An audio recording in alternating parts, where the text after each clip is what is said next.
በተለይ አሁን እየሆነ የምናየው ሁሉ በግርምት ብቻ ሳይሆን በቁጭትና በስቅቀን የምንሰማው እየሆነ መጥቷል።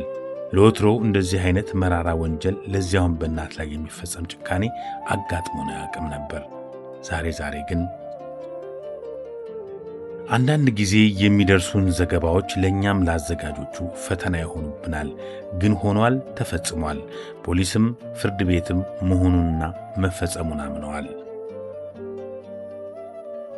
ሰሞኑን ወደ አዳማ ሄደን የአዳማ ፖሊሶች በክስ መዝገባቸው የያዙት በኋላም ፍርድ ቤት በችሎት ያጸናው የእናትና የልጅ መራራ ታሪክ ገጠመንና ነው ከላይ ለመንደርደሪያ ያህል ጥቂት ማለታችን። እነሆ ወደ መራራው ታሪክ አብረን እንጓዝ። ፖሊስ በመዝገቡ እንደገለጸው እኒህ እናት ልጆቻቸውን ለማሳደግ ያልከፈሉት መስዋዕትነት፣ ያልሰሩት ሥራ የለም። በእርግጥ በእኛ በኢትዮጵያውያን ታሪክ ይህ እናት ለልጇን ለማሳደግ የምትከፍለው ዋጋ የተለመደና የታሪካችን ያህል ቤተኛ ሆኖ የምናውቀው ቢሆንም የአዳማዋ እናት ግን ትንሽ ለየት ይላል። እናት ያሏቸውን ልጆች ለማሳደግ በስደት ከሀገር ተንከራተዋል። በፀሐይና በዝናብ በጋሪ ፈረስ ዕቃና ሰው ጭነው ከከተማ እስከ ገጠር ተጉዘዋል። እሱም አልበቃ ሲል ቱታ ለብሰው ድንጋይ ፈልጠው ግንበኛ ሆነውም ሰርተዋል። ከዚህ ሲያልፍም አሻሮ ቆልተው ጠላ ጠምቀው ሸጠዋል። አረቄ አውጥተው ቸርችረዋል። ይህ ሁሉ እንግዲህ ለአንድ ነፍሳቸው ሳይሆን ወደ ምድር ያመጧቸውን ልጆቻቸውን ለማሳደግ አድገውም ለወግ ለማዕረግ አብቅተው ሊጦሩ በማሰብ እንጂ። እንዳሰቡትም ሆነና የመጀመሪያ ልጃቸው ለአቅመ አዳም ደርሶ ትዳር ያዘ፣ አገባ፣ ወለደ። እናትም ደስ ብሏቸው ከልጅ ዓለም አይበልጥም ብለው ያላቸውን ጥሪት አሟጠው ዳሩ ኳሉ። ይሁን እንጂ የበኩር ልጃቸው እናቱን በመጦሪያው ጊዜ ከባድ ሱስ ውስጥ ገባና ለእናቱ ለቤተሰቡና ለታናናሽ ወንድሞቹ ፈተና ሆነ። ቤተሰቦቻቸው እንደሚናገሩት ለሱስ የሚሆን ገንዘብ ነጋ ጥባ የሚወስደው ለፍተው ደግመው ከቋጠሩት የእናቱ መሐረም ነበር። ትዳር፣ ልጅና ሚስት ይህን ከማድረግም አላስጣሉትም። ብዙ ንብረት ሸጦ በቁማር ተበላ። ብዙ የእናቱንም ገንዘብ ቃምበት፣ ጠጣበት። ሱሱ እያየለ ሲመጣ የእናት መሐረምም እየነጠፈ መጣ። በዚህ መሃል ስጭኝ፣ የለኝም፣ ከየት ላምጣ በእናትና በልጅ መካከል ሁል ጊዜ ጸብ ሆነ። ከልጅ ባህሪም በወጣና ባፈነገጠ ሁኔታ ድንጋይ ፈልጠው አሻሮ ቆልተው ያሳደጉትን እናቱን መደብደብ ያዘ። እሱ ምስት አለ፣ ትዳር አለ፣ ቤት አለ፣ ብቻ ይኖራል። አሁን ደግሞ ይሄ ሕጋዊ ነው። ሕጋዊ ደግሞ እሱ ሌላ ሰው ነው ሸጠ። ያኛ ሰጠው ደግሞ በልቶ ጨረሰ። ቁማር፣ ጫት፣ ሽሻ ጭሳል። ብዙ አምራለ ልጁ። ከዛ ምሳ ደግሞ ያኛ መሬት ቦታ ማለት ነው ራሳ ብር ማለት ነው ገዛች። አንደኛ ልጁ ደግሞ እስር ቤት ነው አለ፣ ጉዴ ይባላል። ከዛም ይሄ መሬቱን እንሸጣለን ይላል። ይሄ ገዳው ማለት ነው። ለምን እንሸጣለን? ይሄ ልጆቹ እንዴት አረጋለሁ? ሽጬ እንዴት አረጋለሁ? አቅሜ ያነሰ ነው። ድሮ አቅም አለኝ።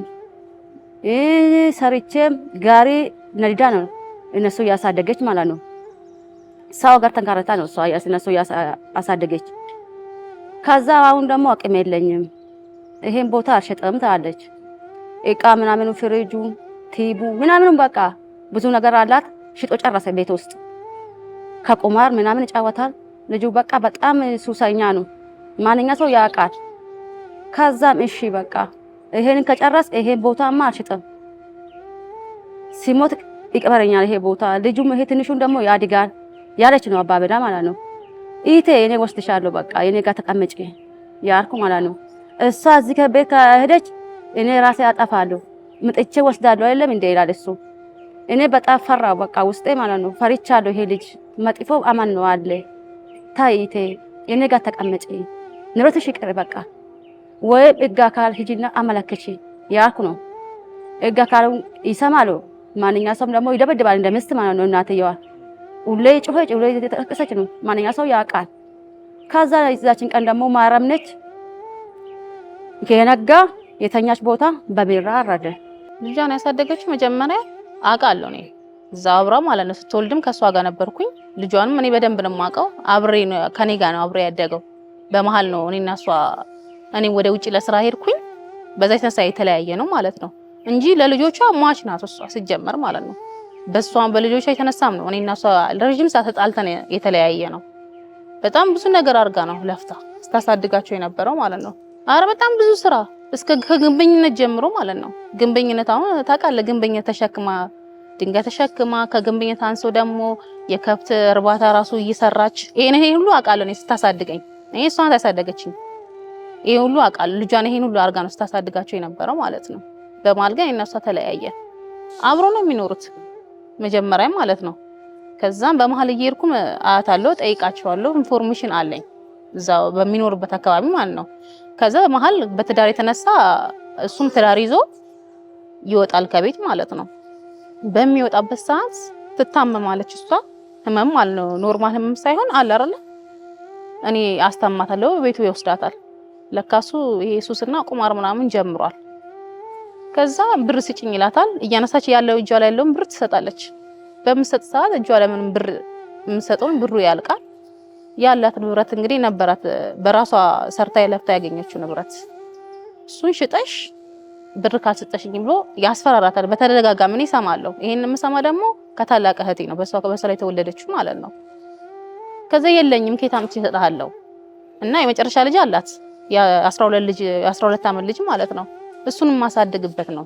አንተ አሁን ራስን ችለሃል፣ ቤተሰብ አለክ፣ ራስን ችላ እንትን በል ትለዋለች።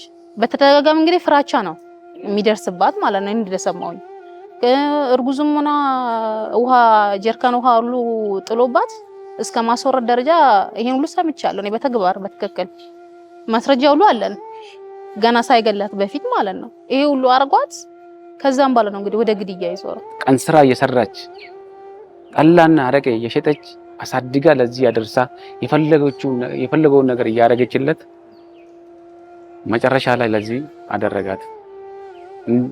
አስተዳደጉ ብታይ እንዴት እንዳሳደገች እኛ ነው የምናውቀው። መናገርም ያቅተኛል እውነት ነው መናገር ማለት እንደዚህ ያሳድጋ የፈለገው ነገር እያረገ በዚህ በቁማር በሱስ ውስጥ ገብቶ ቁማር እየተጫወተ ሞተር ሁሉ ገዝታለት ሞተር ሁለቴ ቁማር አስበልቶ ያን ብር አስመልሳ መጨረሻ ላይ በቃ ልጄ አሁን ብር የለኝም ሰጣለሁ፣ ያለችን ንብረት ሸጥቼ ደግሞ ሰጣለሁ፣ የለኝም አሁን ጠብቀኝ ትላለች። እሱ ምንም በቃ ጭራሽ ዱርዬ የሆነ ሱስ ጫት ነው መቆሞ ሺሻንም ማጨሰው በቃ የለም። እንደዚህ ቤቷ የራሱ ቤት ውስጥ ደግሞ እሷ አሞት ነው እንጂ እኮ በአይማት ኖሮ ለሱ አታንስ ነበር። አሞት ተኝታለች። በተኛችበት በብላ አረዳት። ምን በበደለች 9 ወር በወራት ተሸክማ እናት እንደዚህ ደረጋለች እንዴ? አትደረግም። ባበላች ባሰደገች ባጠባች ጡጣ ለዚህ ያደርሳ እንደዚህ እግዚአብሔር ብቻ ፍርዱን ያገኛታል። እኔ መናገርም ያቅተኛል። ዛሬ ኧረ የሷ ምንም እኔ ብቻ ፍርዱ ትክክለኛ ነው። በቃ እንትን ነው በቃ አግኝቷል። ሞት ነው። ቀን ስራ ባሬላ ተሸክማ ድንጋይ ጠላና ሀረቄ ሸጣ ለዚህ አድርሳ ድሮዋ ዳረች እኮ በቃ ድሮ እንደዚህ እንትን ብላ ለዚህ አድርሶ እሱ ለዚህ ያደረሳት። እኔ በጣም መናገርም ያቅተኛል። ለሱ ግን እግዚአብሔር ፍርዱን ያገኛታል። የወንጀሉ አሳዛኝነት በዚህ አላበቃም። ታላቅ ወንድሙ እናቱን በስለት ሲገል የገዳይ ታናሽ ወንድምና የሟች ልጅ ያይ ስለነበር ዛሬም ቢሆን ከሰቀቀኑ አልተላቀቀም። ገዳይ ወንጀሉን ከፈጸመ በኋላ ወንጀሉን ለመደበቅ ይሞክር እንጂ የ11 ዓመቱ ታዳጊ እውነቱን ለፖሊስ ተናገረና የእናቱን ደም አወጣ። እሱ ለማንም እንዳትናገር ሙሉ መከረኝና እኔ እሺ ብዬው ከዛም እሱ ወደ ትልቁ ቤት ገባ። እኔና እሷ ደግሞ ኩሽና ውስጥ ነው የሚያሳድረን። ከዛም እሱ ደግሞ ወደ እንትን ገባ፣ ወደ ትልቁ ቤት ገባ ከሚስትየዋ ጋር ሄደ። እኔ ደግሞ በሩ ክፍት ነበረ፣ የውጭውን በር ከፍቼ ሄድኩኝና ለሷ ዘመድ ተናገርኩኝ። ለሷ ዘመድ ስናገር ዘመዶቹ መጡ። ከዛም እኔ እዛ ለዘመድ ተናግሬ እስከመመለስ እሱ እየጮኸ ነው አውቁ ለማስመሰል ማለት ነው እየጮኸ ነበረ። ከዛም ፖሊሶቹ ምናምን መጡ፣ ቤተሰብም መጣ፣ እንዳለ ሰው መጣ። ከዛም እኔ እዛ አፈጠጠብኝ እኔ ለፖሊሶቹ ልናገር ስል ከዛም ተኮሳተረብኝ። ከዛም እኔም እስር ቤት ሄድኩኝና ትንሽዬ ቢሮ ውስጥ አስገቡኝና እንዳለውን ነገር ለነሱ ነገርኳቸው።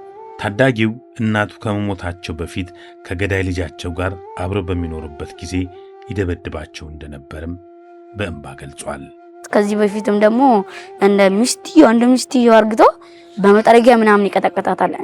በመጠረጊያ ቀጥቅጣት እኔ እጂ ለህፃኑ ጁስ ልገዛላን ነበረ። ጁስ ገዝቼ እስከመመለስ እግሯ አባብጦ ጠበቀኝ። ከዛ ምን ሆነች ነው ስላት አይ ወንድምክ መጥቶኝ ነው እንደዚህ በመጠረጊያ ምናምን ብላ ስነግረኝ ከዛ እሷ ፊት ለፊት እንቦዬ ምናምን መጣ። እናም የአዳማዎቹ እናትና ልጅ በዚህ ሁኔታ ተለያዩ። ለፍተው ደክመው ያሳደጉት ልጃቸው ውለታቸውን በዚህ መንገድ ከፈለ። በዚህ ወንጀል ዙሪያ ምን ማለት እንዳለብን አናውቅም። እናቱ እንግዲህ 9 ወር እንዴት አድርጋ በሚጥ እንደወለደች ሁላችንም በሰውኛ በእግዚአብሔርም በምድራዊ ሕግም በሰማያዊ ሕግም ለማሰብ ራሱ ይከብዳል እውነት ለመናገር። ስለዚህ ይሄ ተከሳሽ በሱስ ዓለም ውስጥ ገብቶ ከዛ እንደ ሰው የማሰቡ አእምሮውን ቶታሊ ከዛ ውስጥ ወጥቷል። ከዛ በመነሳት ነው እናቱ ላይ ዘግናኝ የሆነ የግድያ ወንጀል የፈጸመባቸው። ይሄ ትንሽ ሊያስተምር ይችላል ብለን የምንወስደው አንደኛ አሁን ባለበት በእናትና በልጅ መሀል ያለውን የፍቅር የእናትነት የልጅነት የሚለውን በትዕግስት ነገሮችን ማየቱ ተገቢ ይመስለኛል። ሁለተኛ ይሄም ድርጊት ሲፈጸም እኛ ከመድረሳችን በፊት ህዝቡ ነው ቀድሞ ደርሶ ይሄ ነገር እንዴት ሆኗል ብሎ በቁጣ ተነስቶ ከኛ ጎን ቆሞ አስፈላጊውን የህግ እርምጃ ተወስዶበት ተገቢውን ቅጣት አግኝቶ አሁን በማረሚያ ቤት ነው ያለው። ይሄም ብቻም አይደለም፣ እንደዚህ በልጃቸው ላይ እናት በአባት ላይ ልጅ በአባት ላይ እንዲህ ድርጊቶች ሲፈጸሙ በጣም የሚያስተምሩ በትንሽ ነገር በትዕግስት ነገሮችን ማለፍ ሲቻል አንዳንዴ በቅርብ አጠር ያለ ሐሳቦችን ወይ ደግሞ ግራ ቀኝ ሳይ ወይ ደግሞ በችኮላ በቂም በቀል የሚፈጸሙ ነገሮች በኋላ ላይ ጸጸታቸው ከኋላ ነው የሚመጡት። በተቻለ መጠን አሁን ያለው ትውልድ ቢያንስ ከታላቅ ወንድሙ ከታላቅ አባቱ ከጎረቤት ይሄ የነበረው ባህላችን እሱን ነገር እንዳደራ ነው መልእክት ማስተላለፍ የምፈልገው። ምክንያቱም እንዲህ ዘግናኝ ነገሮችን አንዳንዴ ስራ ስለሆነ ነው እንዲህ ግልጥልጥ አድርገን የምናወራቸው እንጂ ለማውራትም እንደ ባህላችንም ትንሽ ከበድ የሚልበት ቦታ አለ። ሴት ልጅን ደጋግሞ በጩቤ እየወጋ ደጋግሞ እንደዛ እያደረገ በዛ ልክ ደግሞ ለማምለጥ ሲሞክር ይሄ ሰይጣናዊነት ነው እንጂ የሰው ተፈጥሮ ነው ብሎ መውሰድ አይቻልም። የቀይ ጥቁር ሆና በብዙ ድካም በብዙ ልፋት እንደቀን ስራ እየሰራች ጋሪ እየነዳች በብዙ ልፋትና ጥረት ያሳደገቻቸው ልጆች ነበሩ። አንደኛው ልጅ ግን በተለያየ ምክንያት ከእናቱ ጋር መግባት ባለመቻሉ እናቱ ላይ አላስፈላጊ ግፍና በደል ፈጽሟል። እንደ እናት መኪና ገዝታ እስከ መስጠት፣ ያስያዘውን ንብረት ከፍላ እስከ ማስመለስ፣ ቤቱን ከምሽጥ እስከ መታደግ የደረሰች ትልቅ ዋጋ ያላት እናት ነበረች። መጨረሻ ግን ለእናቱ የከፈለው ዋጋ ሞት ነው። የወለደ አንጀትን ያሳደገች እናትን በግፍና በጭካኔ መግደል እጅግ ኢሰብአዊነት ነው። እናትን የሚያክል ነገር እንኳን እናት ሴት ልጅ በጨክኖ በጥፊ መምታት እንደ ኢትዮጵያዊ የተለመደ ባህላችንም አይደለም። ይህ ወጣት ግን የፈጸመው ድርጊት እጅግ ዘግናኝ አስነዋሪም ድርጊት በመሆኑ እንደ ፖሊስ እንደ ህብረተሰብም በጣም ያሳዘነንና ሰቅጣጭና ክፉ በደል ነበር ወንጀሉ። ሱስ በጣም ጎጂ ከሚባሉ ነገሮች ውስጥ አንዱ ነው። ስፔሻሊ ወጣቶችን ወደ ኋላ የሚያስቀር አገርን እየጎዳ ያለ ቤተሰብን እንደዚህ አይነት መበተን ውስጥ የሚያደርስ የሱስ ባሪያ መሆን ነው። ይህ ወጣት እንደ ማንኛውም ወጣት ያደገ ልጅ ነው። ግን በእድገቱ መካከል አጉል ሱሶችን በመልመዱ የሱስ ሱሰኛ ብቻ አይደለም የሱስ ባሪያ ሆኗል ማለት ነው። ሱሱን መግታት መቆጣጠር የማይችል ሰው ሆኗል። ሰው ሊጠጣ ይችላል፣ የተለያዩ ነገሮችን ሊያደርግ ይችላል። ግን አንዳንዴ ስሜትን መግዛት መቆጣጠር ያለመቻል የሱስ ባርነት ነው። ይሄ ባርነቱ ወደ የተወሰደው እስከ ወንጀል መፈጸም ድረስ አደረሰው። ለመጠጥ፣ ለመቃሚያ፣ አሺሽ ለመጠቀም፣ ለተለያዩ ወንጀሎች ሱሶች ንብረት ሸጧል። ሞተር ሳይክል ሸጧል፣ መኪና ሸጧል፣ ቤቱን እስከ ማስያዝ ደርሷል። ይህን ሁሉ እች ሟች እናት ነበረች ገንዘቧን ታስመልሰው።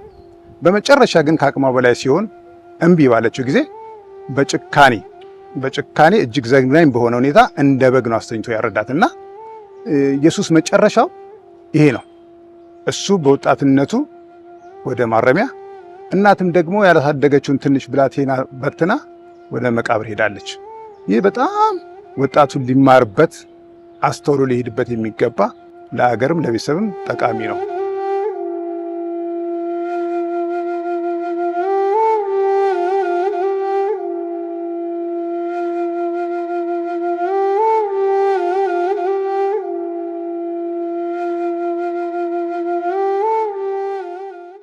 እንግዲህ የተከበራችሁና የተወዳጅ ተመልካቾቻችን የዕለቱ ፕሮግራማችን በዚሁ አጠናቀናል። እስከ ሳምንት መልካም ሳምንት እያልን እንሰናበታችኋለን። ተጨማሪ ፕሮግራሞችን ለመከታተል ካቴና የተሰኘውን ፕሮግራማችን ሰብስክራይብ፣ ላይክ እና ሼር እንዲያደርጉ ተጋብዘዋል። መልካም ዕለት ሰንበት። ጤና ይስጥልኝ።